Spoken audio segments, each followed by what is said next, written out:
Tonight we examine the Houston Rockets. Final score Lakers 98, Rockers 78. Cause of death was untreated hemorrhage. The Rockets didn't die because there's nothing left in the body. There's plenty in there. Too much, maybe. Too much talent, too many timelines, too many versions of what this team could become if everybody gets healthy and the right lineup clicks at the right time. But the bleeding started early in the series, and Houston didn't stop it fast enough. By the time the Rockets found a version of themselves that could actually bother the Lakers, the floor was already red, and that's the frustrating part. Houston didn't go out like some empty little play-in team that accidentally wandered into the playoffs. It's not a roster full of placeholders. Amen Thompson already looks like a future problem. Sengun gives them the real imagination in the middle of the floor. Jabari Smith Jr. and Terry Eason both had moments in this series where you could see the shape of a serious playoff rotation. Reed Shepherd looked young, but not terrified. And Durant, even in street clothes, still explains the ambition of the whole project. Houston's not trying to be cute this year. They weren't collecting developmental minutes and calling it culture. They traded for KD because they wanted to skip a few stairs. They wanted the grown-up shot maker, the late clock cleaner, the guy who can take a possession that's coughing blood with 4 seconds left and still turn it into 2 points or 3. Then the ankle happened.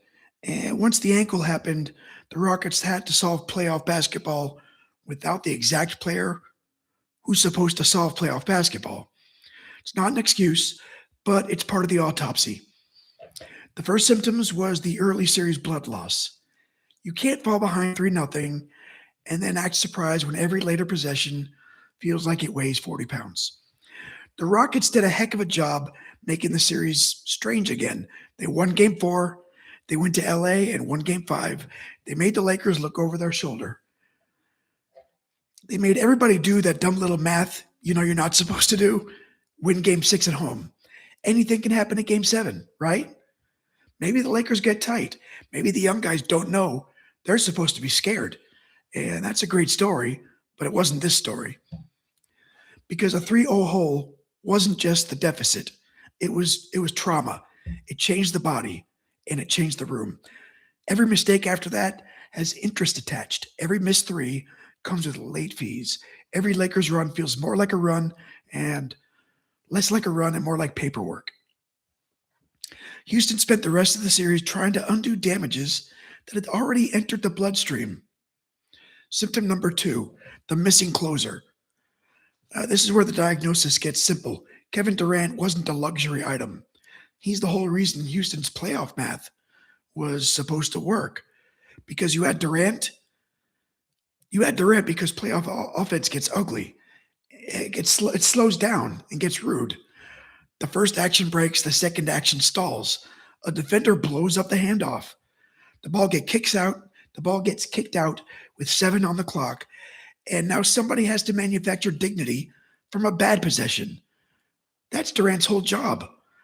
Not vibes and not leadership quotes, not jersey sales. I'm sure he does fine there. Buckets when the offense has run out of ideas. Without him, Houston had to get creative in a way that was exciting sometimes, and sometimes just a little bit too exhausting. Sengun had to work through crowds. Amen had to create pressure without always having enough room to land a plane. Jabari had to be a shooter, defender, spacer, and occasional emergency option. Terry had to bring the bite without turning the game into a yard sale, and Reed Shepherd had to play playoff minutes before he's even out the box. There's real value in that, but value for the future didn't help them tonight. Tonight, the patience were the Rockets, and they needed a closer. Durant was supposed to cauterize the bleeding, but he wasn't available. The third symptom was offensive hypoxia. That's the medical word here, by hypoxia. Not enough oxygen. Houston's offense kept gasping, and you could feel it. The Rockets could defend, scrap, chase, bump, fly around, make an energetic play, then come down the floor and have to invent points from nothing. That works for a stretch, but it doesn't usually work for an entire elimination game. The Lakers didn't need to look like they were art. They just needed to stay organized. That's a much less romantic thing, but it wins a lot of playoff games. LeBron didn't have to be young LeBron. He just had to know where the soft spots were. Austin Reeves didn't have to be a superstar. He just had to keep possessions from turning into smoke. Marcus Smart, Luke Kennard, DeAndre Ayton, Rui Hachimura, whoever's on the floor, the Lakers didn't need every piece to be spectacular. They needed enough adults doing adult things. And that's what Houston didn't quite have. The Rockets had urgency, and the Lakers had control. Urgency made the building loud, and control makes the other team go home. The last symptom was the future arriving in pieces instead of as a team. Amen Thompson's the easiest part to believe in. He already plays like he's been assigned to ruin somebody's night. The defense here is real. The athletic violence, that's real. The pressure's real too. When the skill package catches up, there's a nasty player in there, and the league can see him coming. Sengun is too good to be talked about like a maybe. He can pass, he can score, and make a possession feel weird in a productive way. He's not the problem. The question is what kind of playoff ecosystem makes him the most dangerous when opponents start shrinking the floor and taking away their easy reads. Jabari Smith Jr. had stretches where he looked less theoretical, and that's big for Houston. Terry Eason gives him teeth, and Reed Shepherd got a taste of the room, and it didn't look like the room swallowed him. That's all good, but it's also unfinished, and the playoffs are not a prospect seminar. The playoffs don't care how many guys you almost trust. They care how scary Amen might be in 2 years. They don't care how good the roster might look when Durant is healthy and the shooting stabilizes and the young guys grow into their bodies. The playoff asks you, what are you right now? And tonight, Houston's answer was still a little bit too complicated. The false hope was the comeback inside the series, and I don't mean that in an insulting way. I mean it as part of the medical record. The body twitched, the monitor jumped. Everybody in the room leaned forward. For a minute, Houston made the Lakers look like they might have a problem on their hands. That Game 5 win in LA was not fake. The Rockets defended with force, played younger and faster. Jabari gave them real scoring. Tari gave them real punch. The Lakers suddenly had to explain why a series that looked dead was sitting up and asking for water. That was a good moment for Houston. The Rockets should carry part of that into the summer. But false hope gets its name because it makes you believe the recovery has started right before the final collapse. Houston made the series uncomfortable, but they didn't make it historic. There's a difference. Time of death comes when the Rockets' pressure stopped looking dangerous, started looking expensive. That's the line. Early in a comeback effort, it looks electric. Every closeout has a spark. Every drive can feel like a threat. Every loose ball looks like the start of a revolution. Late in the field comeback, the same effort looks heavier. The drive gets cut off. The pass arrives a quarter second too late. Shooter hesitates.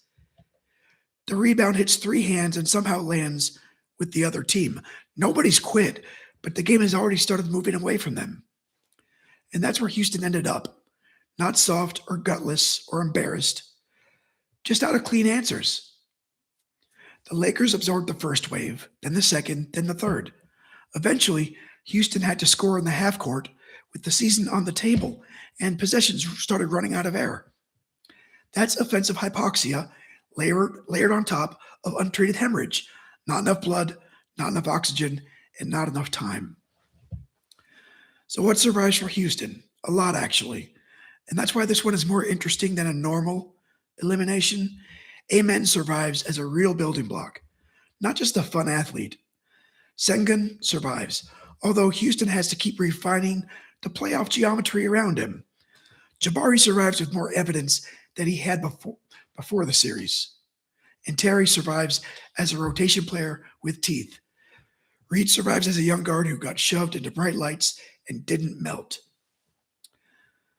Udoka survives with better info, and Durant, survives as the idea that raised the ceiling, even though his absence helped define the ending.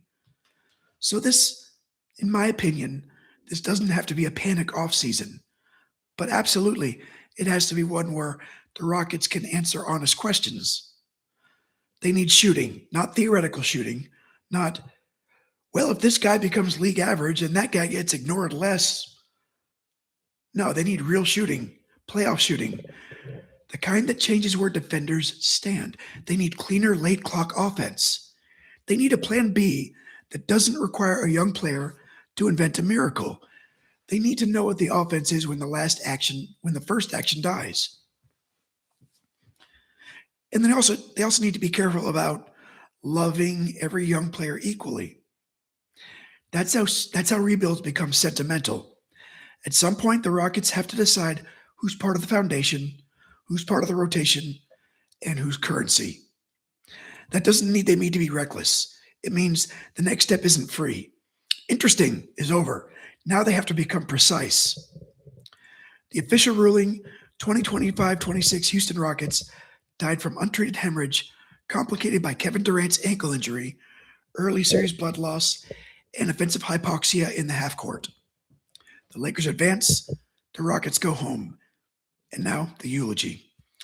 The Rockets were not a finished team. They were a warning label. That's probably the fairest way to bury them. They lost, so let's not turn this into a fake parade. There's no trophy for making the Lakers slightly uncomfortable. No banner for, we figured some stuff out after falling behind 3-0. Nobody in Houston should be satisfied by this.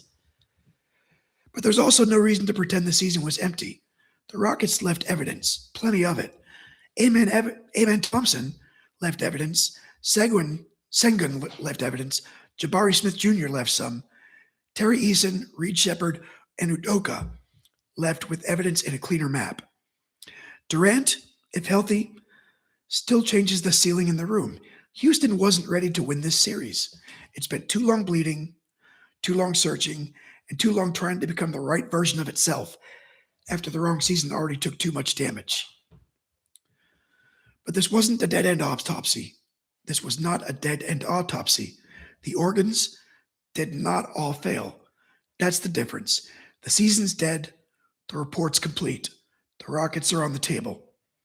But something in Houston is still breathing, and next year, it probably won't need 3 games to remember what it is. Thanks for watching.